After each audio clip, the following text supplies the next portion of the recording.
fond de la question des rames, tenant compte de la condamnation unanime de la taxe rame par les députés nationaux, aussi bien de la majorité que de l'opposition, lors du débat général sur la question orale avec débat adressé au ministre Augustin Kibasa Maliba à la plénière du 29 septembre 2021, considérant le désaveu général par la population de la perception de cette illégale taxe rame, faisons solennellement la déclaration suivante.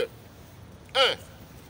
Nous dénonçons le vice de procédure qui a entaché la sélection par le bureau de la question orale avec débat relative à la taxe rame, au mépris du mécanisme prévu à l'article 175 alinéa 3 du règlement intérieur qui tranche le cas de superposition d'initiatives et de la connexité de leurs objets. 2.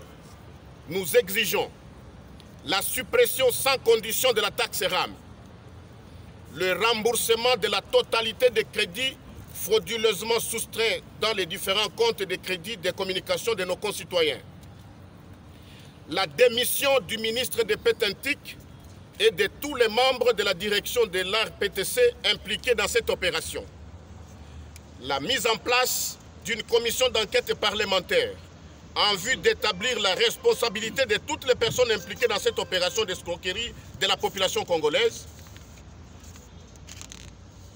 3. Nous prenons en main la cause du peuple congolais dans ce dossier rame et promettons de déposer incessamment une motion de défiance contre M. Augustin Kibasa Maliba, ministre de la Pétentique, si l'union sacrée persiste dans son jeu de simulacre.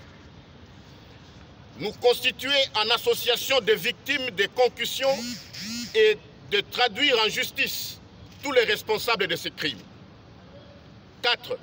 Nous réaffirmons, pour toutes les autres questions d'actualité, notre soutien à la position du Front commun pour le Congo, FCC en sigle, contenue dans sa déclaration politique du 14 septembre 2021.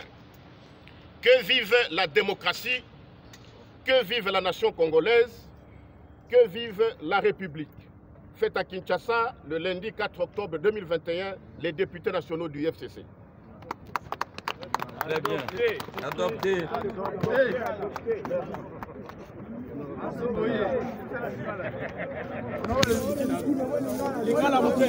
Pardon, on peut capturer.